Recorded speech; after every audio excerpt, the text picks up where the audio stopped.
দিন দিন কঠিন হয়ে যাচ্ছে চাকরির বাজার, বাড়ছে বেকারত্বের হার। তবে এর মাঝেও কিছু কিছু কোম্পানি তাদের যে নিয়োগ বিজ্ঞপ্তি সেগুলো আশার আসল দেখাচ্ছে।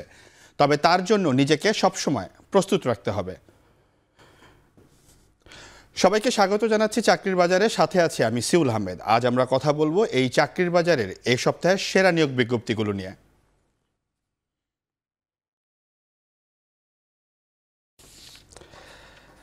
জাতীয় রাজস্ব বোর্ডের অধীনে অফিস সহায়ক পদে ৪৩ জনকে নিয়োগ দেওয়া হবে। আমরা এটা নিয়ে একটু বিস্তারিত দেখতে চাই। সেটি হচ্ছে জাতীয় রাজস্ব বোর্ডে, প্রতিষ্ঠানের নাম হচ্ছে জাতীয় রাজস্ব বোর্ড, পদের বিবরণ হচ্ছে অফিস সহায়ক এবং পদের সংখ্যা হচ্ছে ৪৩টি। এবং তারা যে শিক্ষাগত যোগ্যতা চেয়েছেন সেটি হচ্ছে এসএসসি বা সমমান পরীক্ষায় উত্তীর্ণ। এবং আমরা যদি পরেরটা একটু দেখি, সেটি হচ্ছে প্রার্থীর ধরন হচ্ছে নারী এবং পুরুষ উভয়, এবং কর্মস্থলে হচ্ছে বাংলাদেশের যে ৬৪ জেলা রয়েছে সে যে কোনো একটি জেলাতে কিন্তু আপনার কর্মস্থল পড়তে পারে। এবং বয়স হচ্ছে ৭ জুলাই ২০২৪ তারিখ পর্যন্ত আপনার বয়স ১৮ থেকে ৩০ হতে হবে। এবং বিশেষ বিশেষ ক্ষেত্রে আপনাকে আপনার বয়স ৩২ও হতে পারে। সেই বিশেষ ক্ষেত্রগুলো যদি আমরা বলি, সেটি হচ্ছে যে আপনি যদি মুক্তিযোদ্ধার সন্তান হয়ে থাকেন অথবা কোনো শহীদের সন্তান হয়ে থাকেন, শারীরিকভাবে যদি প্রতিবন্ধী হয়ে থাকেন, তাহলে কিন্তু ৩২ বছর পর্যন্ত আপনি আবেদন করতে পারবেন। এবং আবেদনের নিয়মটা হচ্ছে যে ৩০০x৩০০ অথবা ৩০০x৮০ সাইজের যে ছবি রয়েছে সেই ছবি আপনার স্বাক্ষরসহ স্ক্যান কপিটি কিন্তু জমা দিতে হবে। এবং আবেদন ফি হচ্ছে যে টেলিটকে যে প্রিপেডের মাধ্যমে আপনাকে আবেদন করতে হবে ১১২ টাকা অফেরতযোগ্য। তবে আপনি যখনই আবেদন করবেন এবং ঠিক তার ৭২ ঘন্টার মধ্যে কিন্তু আপনাকে এই যে টাকাটা সেটি কিন্তু পাঠাতে হবে। আবেদন শুরু হবে ৭ জুলাই ২০২৪ সকাল ১০টা থেকে এবং আবেদনের শেষ সময় হচ্ছে ২৮ জুলাই ২০২৪ বিকেল ৫টা পর্যন্ত। এখানে কিন্তু আপনাকে একটু লক্ষ্য রাখতে হবে যে আপনি যে চাকরিগুলোতে আবেদন করছেন সরকারি, সেগুলোতে কিন্তু আপনাকে মানে যেই সময়টা অর্থাৎ যে টাইমটা সেটি কিন্তু দেখতে হবে। আমরা এরপরে আরেকটি চাকরি নিয়ে একটু নিয়োগ বিজ্ঞপ্তি নিয়ে আলোচনা করতে চাই। সেটি হচ্ছে যে Bangladesh college of physicians and surgeons, যেটিকে সংক্ষিপ্ত আকারে বলা হচ্ছে BCPS, তারা কিন্তু তাদের মেডিকেল এডুকেশন যে বিভাগ রয়েছে সেই বিভাগের হচ্ছে সহকারী পরিচালক পদের জন্য কিন্তু তারা একটি নিয়োগ বিজ্ঞপ্তি দিয়েছে। এবং এই প্রতিষ্ঠানটি আমরা যদি দেখি সেটি হচ্ছে সরকারি প্রতিষ্ঠান এবং তাদের যে পদের সংখ্যা, একটি মাত্র পদের সংখ্যার জন্য আপনি আবেদন করতে পারবেন। এবং শিক্ষাগত যোগ্যতা হচ্ছে চিকিৎসা বিজ্ঞানে FCPS/MD অথবা MMed, অর্থাৎ যারা মেডিকেলে পড়াশোনা করেছেন তারা আবেদন করতে পারবেন। চাকরির ধরনটি কিন্তু চুক্তিভিত্তিক, অর্থাৎ আপনাকে যে চাকরির জন্য নেওয়া হবে সেটি একটি নির্দিষ্ট সময়ের জন্য কিন্তু আপনাকে নেওয়া হবে। এবং সেই কর্মস্থল হচ্ছে ঢাকাতে, নারী পুরুষ উভয় আবেদন করতে পারবে। তবে আবেদনের ঠিকানাটা হচ্ছে যে সচিবের যে অফিস রয়েছে ৬৭ শহীদ তাজউদ্দিন আহমেদ সরণি, মহাখালী, ঢাকা, সেটি বরাবর আপনাকে আবেদন করতে হবে। এবং আবেদনের সময় ১০০০ টাকার ব্যাংক ড্রাফট বা পে অর্ডারের রসিদ সহ আবেদন করতে হবে। যে রসিদটা থাকবে অথবা পে অর্ডারের যেই রসিদ থাকবে সেটি কিন্তু সাথে যুক্ত করতে হবে। এবং আবেদনের শেষ সময় হচ্ছে ১৫ জুলাই ২০২৪ দুপুর ২টা পর্যন্ত। আমরা বেসরকারি বিভিন্ন চাকরির ক্ষেত্রে কিন্তু দেখি যে আসলে আপনি যে কোনো সময় আবেদন করার জন্য নির্দিষ্ট তারিখ থাকে। তবে সরকারি চাকরির ক্ষেত্রে যেটি করতে হবে সেটি হচ্ছে যে আপনাকে কিন্তু নির্দিষ্ট যে সময়টা দেওয়া থাকে সেটির মধ্যে কিন্তু আবেদন করতে হবে। আমরা একটা সরকারি আরেকটি নিয়োগ বিজ্ঞপ্তি নিয়ে আলোচনা করতে চাই। সেটি হচ্ছে যে ৪৬তম BCSE যে লিখিত পরীক্ষা সেটি সময়সূচি কিন্তু প্রকাশ করা হয়েছে। এবং আমরা যদি একটু দেখি যে সেটি হচ্ছে সরকারি কর্ম কমিশনের আন্ডারে এবং যে পরীক্ষা সেটি শুরু হবে হচ্ছে ২৮ আগস্ট থেকে এবং চলবে কিন্তু ৯ সেপ্টেম্বর পর্যন্ত। এবং পরীক্ষা যে কেন্দ্রগুলো রয়েছে সেই কেন্দ্রগুলো হচ্ছে ঢাকা, চট্টগ্রাম, রাজশাহী, খুলনা, বরিশাল, সিলেট, রংপুর ও ময়মনসিংহ, অর্থাৎ যে বিভাগগুলো রয়েছে সেই বিভাগে পরীক্ষা হবে। এবং আপনি যখন আবেদন মানে আপনাকে যে PSC যে ওয়েবসাইট রয়েছে সেই ওয়েবসাইট থেকে কিন্তু আপনাকে সকল যেই ডকুমেন্টসগুলো রয়েছে, কাগজগুলো রয়েছে সেগুলো ওখান থেকে প্রিন্ট আউট করতে হবে। এবং অংশগ্রহণকারী যারা, তারা হচ্ছে ৪৬তম BCS-এর প্রিলিমিনারি পরীক্ষায় যারা উত্তীর্ণ হয়েছে সেই ১০,৬৩৮ জন। আমরা যদি একটু দেখি যে আসলে কারা আবেদন করতে পারবে, সেটা হচ্ছে যে এই BCS-এ কিন্তু ৩,১৪০টি পদ সবচেয়ে বেশি, এটা হচ্ছে স্বাস্থ্য ক্যাডারের জন্য। এছাড়া হচ্ছে সহকারী যে সার্জন রয়েছে এটি হচ্ছে ১,৬৮২ জন। এবং একই সাথে শিক্ষায় যারা রয়েছে ৫২০ জন, তারা কিন্তু এই আবেদনটি করতে পারবে। আমরা একটু এখন সরকারি যেই নিয়োগ বিজ্ঞপ্তিগুলো রয়েছে সপ্তাহের, এরপরে কিন্তু আমরা চলে যাব যে বেসরকারি যেই প্রতিষ্ঠানগুলো রয়েছে সেই প্রতিষ্ঠানগুলো। আমরা প্রথমেই দেখতে পাচ্ছি যে দেশের অন্যতম যে কর্পোরেট ইলেকট্রনিক্স কোম্পানি রয়েছে যমুনা ইলেকট্রনিক্স, তারা কিন্তু তাদের যমুনা ইলেকট্রনিক্স এবং অটোমোবাইল লিমিটেডের জন্য কিন্তু তারা নিয়োগ বিজ্ঞপ্তি দিয়েছে এবং সেই বিভাগের নাম হচ্ছে সেলস প্লাজা ইলেকট্রনিক্স ডিভিশনে এবং পদের নাম হচ্ছে এরিয়া ম্যানেজার। এবং আমরা যদি একটু দেখি সেটি হচ্ছে যে এই পদের সংখ্যা হচ্ছে 6টি এবং আপনাকে স্নাতক অথবা ব্যাচেলার ডিগ্রি থাকতে হবে। অভিজ্ঞতা হচ্ছে 5 বছরের অভিজ্ঞতা আপনার মধ্যে থাকতে হবে, অর্থাৎ এই যে এরিয়া ম্যানেজারের যে অভিজ্ঞতা সেটি আপনার মধ্যে থাকতে হবে এবং বেতনটা হচ্ছে অভিজ্ঞতা অনুযায়ী আলোচনা সাপেক্ষে আপনাকে দেওয়া হবে এবং চাকরির ধরন হচ্ছে ফুল টাইম। নারী পুরুষ উভয় প্রার্থী এখানে আবেদন করতে পারবে এবং একটি বিষয় একটু নজর রাখতে হবে আবেদন করতে গেলে, সেটি হচ্ছে এখানে সর্বনিম্ন বয়স হচ্ছে 28 বছর, অর্থাৎ 28 বছর থেকে আপনি উপরে যত থাকবেন আপনি আবেদন করতে পারবেন। কর্মস্থল হচ্ছে ঢাকাতে এবং আবেদনের নিয়ম হচ্ছে তাদের যে ওয়েবসাইট রয়েছে সেই ওয়েবসাইট থেকে কিন্তু আপনাকে আবেদন করতে হবে এবং আবেদনের শেষ তারিখ হচ্ছে 3 আগস্ট 2024। বাংলাদেশের অন্যতম যে পোশাক প্রস্তুতকারক কোম্পানি রয়েছে সেটি হচ্ছে আড়ং, আমরা নিশ্চয়ই জানি। তারা কিন্তু একটি নিয়োগ বিজ্ঞপ্তি দিয়েছে এই সপ্তাহের যে সেরা চাকরিগুলো রয়েছে, আমরা সেখানেও আড়ংয়ের চাকরিটাকেও কিন্তু রেখেছি। আমরা একটু দেখতে চাই, প্রতিষ্ঠানের নাম হচ্ছে আড়ং এবং তাদের যে বিভাগে তারা লোকবল নিয়োগ দেবে সেটি হচ্ছে কাস্টমার রিলেশনশিপ ম্যানেজমেন্ট অর্থাৎ CRM মার্কেটিং বিভাগে এবং পদের সংখ্যা হচ্ছে ম্যানেজার এবং পদের সংখ্যা কিন্তু তারা নির্ধারিত বলেনি, অর্থাৎ কতজন লোক নেবে সেটি তারা বলেনি। শিক্ষাগত যোগ্যতা হচ্ছে স্নাতক BBA এবং অভিজ্ঞতার ক্ষেত্রে যদি আমি একটু বলি সেটি হচ্ছে 5 থেকে 6 বছরের অভিজ্ঞতা থাকতে হবে এবং একই সাথে বেতন হচ্ছে আলোচনা সাপেক্ষে এবং চাকরির যে ধরন সেটি হচ্ছে ফুল টাইম চাকরি, নারী পুরুষ উভয়ই আবেদন করতে পারবে। বয়সটা তারা নির্ধারিত করেনি, মানে যে কোনো বয়সেরই যারা ক্যান্ডিডেট রয়েছেন তারা আবেদন করতে পারেন। কর্মস্থল হচ্ছে ঢাকাতে এবং আবেদনের নিয়ম হচ্ছে যে আগ্রহীরা আড়ংয়ের যে ওয়েবসাইট রয়েছে সেই ওয়েবসাইট যে থেকে কিন্তু এটি আবেদন করতে হবে এবং একই সাথে আবেদনের শেষ সময় হচ্ছে 14 জুলাই 2024। চাকরির বাজারে আমরা এখন একটি বিরতি নিচ্ছি, বিরতির পর আবারও ফিরে আসছি।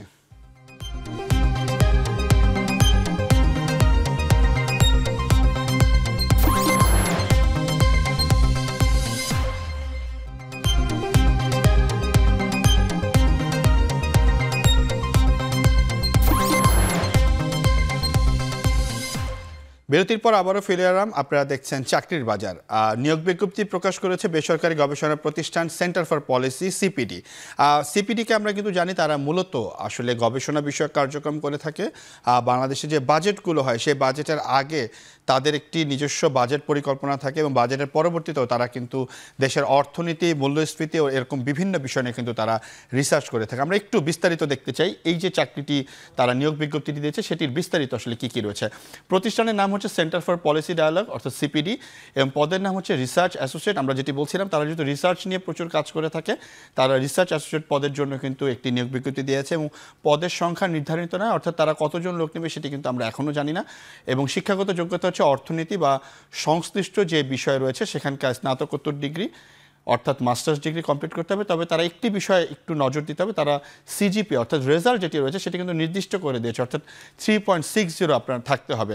এবং অন্যান্য যোগ্যতা যদি আমরা দেখি যে MS Excel যেটি রয়েছে সেটি, তবে STATA আর পাইথন, EViews, ট্যাবলিউ এবং পাওয়ার BI সফটওয়্যার যেগুলো রয়েছে সেগুলোর কিন্তু আপনার এক্সপেরিয়েন্স থাকতে হবে। অভিজ্ঞতা হচ্ছে প্রয়োজন নেই, অর্থাৎ রিসার্চ অ্যাসোসিয়েটের যে চাকরি সে চাকরির কোনো অভিজ্ঞতার প্রয়োজন নেই, তবে অন্যান্য যে বিষয়গুলো রয়েছে সেগুলো কিন্তু আপনার অভিজ্ঞতা থাকতে হবে। চাকরির ধরন হচ্ছে ফুল টাইম এবং কর্মক্ষেত্র হচ্ছে অফিসে, তাদের ধানমন্ডিতে যে প্রধান কার্যালয় রয়েছে সেখানেই কিন্তু আপনার অফিস হবে এবং প্রার্থীর ধরন হচ্ছে নারী পুরুষ উভয়ই আবেদন করতে পারবে। এবং একই সাথে আমরা যদি আরেকটু দেখি সেটি হচ্ছে বয়সসীমা কোনো উল্লেখ নাই। দেশের কর্মস্থল হচ্ছে দেশের যে কোনো স্থানে, তাদের যে হেড অফিস রয়েছে সেটি ছাড়াও কিন্তু তাদের যে সাব অফিসগুলো রয়েছে সেখানেও কিন্তু কর্মস্থল হতে পারে।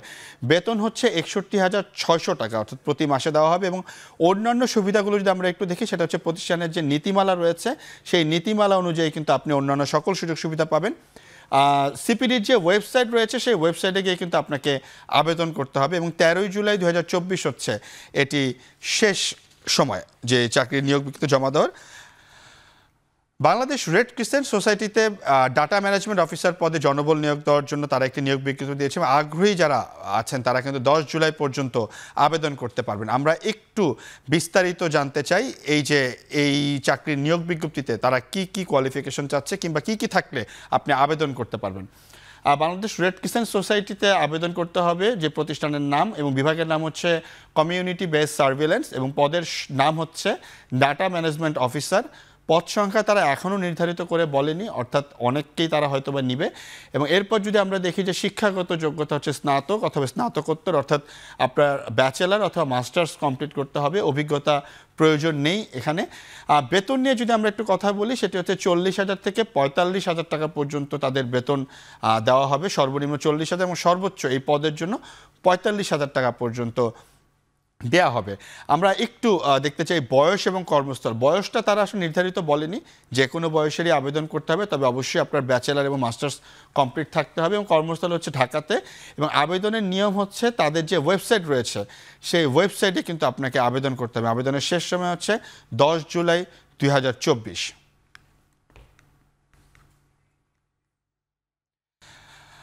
একাধিক পদে নিয়োগ বলার জন্য কিন্তু বাংলাদেশ ব্যাংক একটি তাদের সার্কুলার দিয়েছে। আমরা নিশ্চয়ই জানি যে বাংলাদেশ ব্যাংক কিন্তু এই প্রতিষ্ঠান রয়েছে, সেটিতে কিন্তু 3 ক্যাটাগরিতে পদে তারা লোকবল নিয়োগের বিজ্ঞপ্তি দিয়েছে। নবম এবং 10ম গ্রেডে 6 জনকে নিয়োগ দেওয়া হবে। আমরা একটু বিস্তারিত দেখতে চাই বাংলাদেশ ব্যাংকে যদি আপনাকে আবেদন করতে হয় কোন কোন বিষয়গুলো একটু নজর দিতে হবে। সেটা হচ্ছে 3 ক্যাটাগরিতে তারা 6 জন লোক নেবে এবং প্রত্যেকটি কিন্তু সহকারী পরিচালক, অর্থাৎ এক্স ক্যাডার যে পাবলিকেশন রয়েছে সেই পাবলিকেশনের জন্য তারা লোক চাচ্ছে এবং যেই প্রত্যেকটা পদে 2 জন করে নেবে। এবং প্রথম যে ইয়াটি আছে আপনার তারা যে বেতন স্কেল দিয়েছে সেটি হচ্ছে গ্রেড 9, অর্থাৎ 22,000 থেকে 53,060 টাকা পর্যন্ত। এক্ষেত্রে কিন্তু তারা বলছেন যে তাদের যে সাংবাদিকতা, কমিউনিকেশন, ম্যাস কমে শিক্ষাগত যোগ্যতা থাকতে এবং একই সাথে পরের যে পদটি রয়েছে অফিসার, অর্থাৎ এক্স ক্যাডার পাবলিকেশন, এবং পদ সংখ্যা কিন্তু 3টি। এখানকার বেতন গ্রেড হচ্ছে 10, 16,000 থেকে 38,640 এবং পরবর্তী পদের নাম হচ্ছে অফিসার, সেটিও এক্স ক্যাডার পাবলিকেশন থেকে। স্বীকৃত যে কোনো বিশ্ববিদ্যালয় থেকে কিন্তু আপনাকে স্নাতকোত্তর অথবা 4 বছর মেয়াদী যে স্নাতক ডিগ্রি আছে সেটি পূরণ করতে হবে। এবং আরেকটি বিষয় আপনাকে বলি, যারা গণমাধ্যম, সাংবাদিকতা, ফটোগ্রাফি, সিনেমাটোগ্রাফি এই বিষয়গুলো নিয়ে পড়াশোনা করেছেন তাদের কিন্তু অগ্রাধিকার বেশি দেওয়া হবে।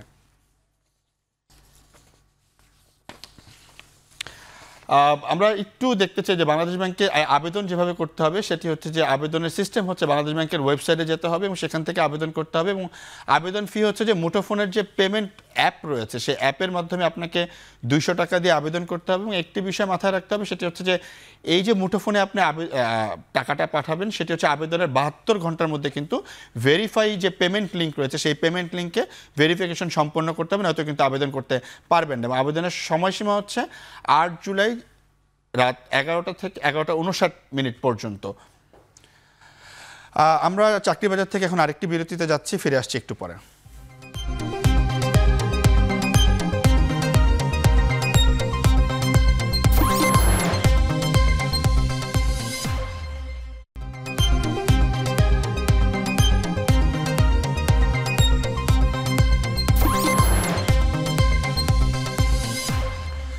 বিরতির পর আবারও স্বাগত জানাচ্ছি চাকরির বাজারে। আপনারা নিশ্চয়ই জানেন যে আমরা প্রতি সপ্তাহে যে চাকরির বাজার অনুষ্ঠানটি করে থাকি সেখানে আমরা একজন অভিজ্ঞ লোক নিয়ে আসেন যিনি আমাদেরকে আসলে জানান কিভাবে চাকরির বাজারগুলোতে আবেদন করতে হয় কিংবা চাকরিতে একটি সিভি কিভাবে লিখতে হয়। আজকে আমাদের সাথে যুক্ত আছেন অতিথি হিসাবে HR ট্রেনার তামজিদুল আলম।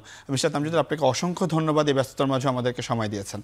আমরা একটু আপনার সাথে জানতে চাই, সেটি হচ্ছে যে আপনারা যখন একটি চাকরির জন্য নিয়োগ বিজ্ঞপ্তি প্রকাশ করে থাকেন তখন তো অনেকগুলো সিভি পড়ে, সেক্ষেত্রে আপনারা কোন জিনিসগুলোকে সবচেয়ে বেশি দেখে আসলে তাদেরকে আবার চাকরির জন্য কল করেন? আচ্ছা, খুবই গুরুত্বপূর্ণ প্রশ্ন। সবার আগে আমি যেটা বলতে চাই, আমাদের সবাইকে আসলে এখন এই মুহূর্তে ফিউচার ফিট হতে হবে। ফিউচার ফিট বলতে ট্যালেন্ট এবং টেকনোলজির ব্লেন্ড হতে হবে। এবং আমরা জানি যে technology is the future, right? So এটা অর্গানাইজেশনের জন্য যেরকম প্রযোজ্য, ইন্ডিভিজুয়ালের জন্য একইভাবে প্রযোজ্য। আমরা যখন এখন চাকরির জন্য অ্যাপ্লাই করতে যাই, আমাদের সবার আগে ভাবতে হবে অর্গানাইজেশন কী চাচ্ছে, কিভাবে চাচ্ছে, কোন জিনিসগুলো ফোকাস করছে। এবং আমাদেরকে সেভাবে করে সিভিগুলা প্রস্তুত করতে হবে। এখন অর্গানাইজেশনগুলা সবাই এখন টেকনোলজি বেসড হয়ে গেছে, এটাকে আমরা বলি এখন ATS based recruitment, applicant tracking system. So আগে যেমন কি হতো, যখন সিভি আসতো আমরা সিভি ম্যানুয়ালি সব স্ক্রিনিং করতাম, এখন কিন্তু টেকনোলজি বেসড স্ক্রিনিং হচ্ছে। সো হাজার হাজার সিভি আসলেও 1 সেকেন্ডে আমি বের করে ফেলতে পারি যে বেসিক্যালি আমার কি কি রিকোয়ারমেন্টস আছে, কি স্কিলস আমার দরকার, ওই অনুযায়ী এই সিভিগুলো আছে কি না। সো সবার আগে আমার এভাবে করে নিজেদের সিভিটা আগে প্রিপেয়ার করাটা খুবই প্রয়োজন। এটাকে বলে ATS friendly resume writing. So আমরা আগে দেখব আমাদের কি কি স্কিলস দরকার, এই রিকোয়ার্ড স্কিলসের জন্য কি স্কিল সেট দরকার, সেটা আগে আমরা ফোকাস করব। আচ্ছা ভাই, তাহলে তো এটা আমরা যেটা জানতে পারলাম যে আপনারা যখন আসলে আমরা যারা নিয়োগ বিজ্ঞপ্তি দেখার পরে যারা আবেদন করেন তারা আসলে অনেকটা কম্পিউটার বেস কিংবা আমরা AI যদি বলি সেটার মধ্যে দিয়ে আসলে তারা চলে গেল। এখন যারা সিলেক্ট হলো তারা যখন আসলে আসে আপনাদের সামনাসামনি যখন বসে তখন কোন বিষয়গুলোকে আপনারা ফোকাস করেন? কারণ অনেকগুলো রিকোয়ারমেন্ট থাকে, সেম থাকে, ধরেন 10 জন অ্যাপ্লাই করলে অলমোস্ট সেম, কিন্তু আপনাকে তো বাছাই করতে হবে 1 জন অথবা 2 জন। সেক্ষেত্রে আপনারা কোন বিষয়গুলোকে সবচেয়ে বেশি প্রাধান্য দেন? ইন্টারভিউয়ের জন্য আমরা যেটা সবার আগে যেটা করি সেটা হচ্ছে আমরা ওপেন এন্ডেড কোয়েশ্চেন করি। ওপেন এন্ডেড কোয়েশ্চেন করার ফলে একটা ইন্টারভিউই অনেক কথা বলতে হবে, ইয়েস নো দিয়ে সে কিন্তু অ্যান্সার দিতে পারলো না, অনেক কথা বলতে হবে। এবং আমরা ওখান থেকে একটা কনটেক্সট দিয়ে দিই। ফর এক্সাম্পল তাকে আমরা যে কোনো একটা কনটেক্সট অনুযায়ী আমরা কোয়েশ্চেন করি, ব্রড একটা কোয়েশ্চেন করি, ওইটার উপরে বেস করে তাকে কিন্তু সে কি অ্যাকশনটা নিয়েছে, এটার থেকে কি রেজাল্টটা আসলো, রাইট? সো এটা পজিটিভও হতে পারে, রেজাল্টটা নেগেটিভও হতে পারে, তার ফিউচার লার্নিংটা কি, এখান থেকে কি শিখলো, এই জিনিসগুলো আমরা বের করে আনি। সো যখন একটা ইন্টারভিউয়ের বোর্ডে যাবে তাকে আগে প্রিপারেশন নিতে হবে, আমি যা সিভিতে লিখলাম সেটা আমি যা বললাম সেটা রিফ্লেক্ট করছে কিনা। এটা এই জায়গাটাতে একটা প্রশ্ন আমি করতাম, সেটা হচ্ছে যে যেহেতু আপনি বলছিলেন ভাইয়া, সেটা এই কারণেই প্রশ্নটা করি, সেটা হচ্ছে যে সিভিতে কি মিথ্যা কথা বলাটা খুবই জরুরি? কিংবা অনেকেই আমরা দেখি যে আসলে একটু সিভিতে ভালো কিছু লিখলাম যেটা আমি পারি না কিংবা কখনো করিনি, আমার এক্সপিরিয়েন্স নেই, কিন্তু লিখে দেয়, সেটা কতটুকু আসলে আপনারা কি ধরতে পারেন? কিংবা এটা ধরা খুবই সহজ। আমরা যখন ইন্টারভিউ বোর্ডে বসি, এই যে বললাম আমরা ওপেন এন্ডেড কোয়েশ্চেন করি, তখন সে একটা কনটেক্সটের এগেনস্টেই তো অ্যান্সারটা দিবে। সো যখন অ্যান্সারটা দেয় ওটাকে আমরা এবার ড্রিল করি, ফানেল করি। সো ড্রিল করতে করতে একসময় সে যতই মিথ্যা কথা বলুক না কেন, এন্ড অফ দ্য ডে তাকে সত্য তার বের হয়ে আসবেই। সো আমরা আসলে ওটা ধরতে পারি এবং এটা তার জন্য কিন্তু আরও ডিমেরিটস হিসাবে। একটু ছোট করে জানতে চাই, সেটা হচ্ছে যখন আপনারা আসলে কল করেন এবং একজন ক্যান্ডিডেট যখন জানতে পারে যে আসলে আমি ইন্টারভিউ দিতে যাচ্ছি, কোন বিষয়গুলোকে সবচেয়ে বেশি প্রাধান্য দিতে হয়? এখন তো ড্রেস আপ, কমিউনিকেশন স্কিল, তার অনেক কিছু হয়তো বা একটু থাকে, আলাদাও কিছু থাকে, রাইট? কোন কোন বিষয়গুলোকে প্রাধান্য দিতে হবে? সবার আগে আমি যেটা বলবো সেটা হচ্ছে তার প্রিপারেশন। স্যার, তার প্রিপারেশনটা ইজ ভেরি ইম্পর্ট্যান্ট। আমি ইন্টারভিউ বোর্ডে যাব, ওখানে অনেকেই থাকবে অ্যাসেসর। সো তাদের সামনে আমি কিভাবে বলবো, কোন জিনিসগুলোতে প্রিপারেশন নেব, এটা আসলে তার বাসায় আয়নার সামনে আমি বলবো যে তার আগে এই প্রিপারেশনটা নেওয়া উচিত। এরপরে তো ডেফিনেটলি তার ড্রেস আপের একটা ব্যাপার থাকবে, তাকে সময়ের আগে যেতে হবে, সে যে ইন্টারেস্টেড এই রোলটার জন্য এটা তাকে বোঝাতে হবে। সো এই প্রিপারেশনগুলো খুবই জরুরি। এবং রোলটা কি, অর্গানাইজেশনটা কি, এই রোলটার কাজটা কি হবে, এই জিনিসগুলো তার জানতে হবে, জেনেই তার প্রিপারেশনে নিয়ে তাকে ইন্টারভিউ বোর্ডে যেতে হবে আসলে। ওকে, তামজিদুল ভাই আপনাকে অসংখ্য ধন্যবাদ, এই ব্যস্ততার মাঝে আপনি আমাদেরকে সময় দিয়েছেন। দর্শক, আমরা হয়তোবা পরবর্তী সপ্তাহে আরও একজনকে অতিথিকে নিয়ে আসবো আপনাদের জন্য। তবে এতক্ষণ আমাদের সাথে থাকার জন্য অসংখ্য ধন্যবাদ। এবং আপনারা নিশ্চয়ই জানেন যে আপনি আপনার কোম্পানির যদি কোনো নিয়োগ বিজ্ঞপ্তি পাঠাতে চান তবে আমাদের সাথে যোগাযোগ করতে পারেন, এবং একই সাথে আপনি যদি চাকরির জন্য আবেদন করতে চান সেগুলো কিন্তু আমাদেরকে পাঠিয়ে দিতে পারেন। আবার আমাদেরকে আপনার কোম্পানির প্রতিষ্ঠানের সিভি এবং নিয়োগ বিজ্ঞপ্তি পাঠাতে যোগাযোগ করতে হবে চাকরিরবাজার@এখন.tv। শেষ করছি চাকরির বাজার। আর এখন টেলিভিশনের ওয়েবসাইট দেখতে ভিজিট করুন www.এখন.tv, এবং এখন টেলিভিশনের ফেসবুক দেখতে ভিজিট করুন facebook.com/tv.এখন, এবং ইউটিউবেও আমাদের সাথে যুক্ত থাকতে আপনাকে ভিজিট করতে হবে youtube.com/c/echontv।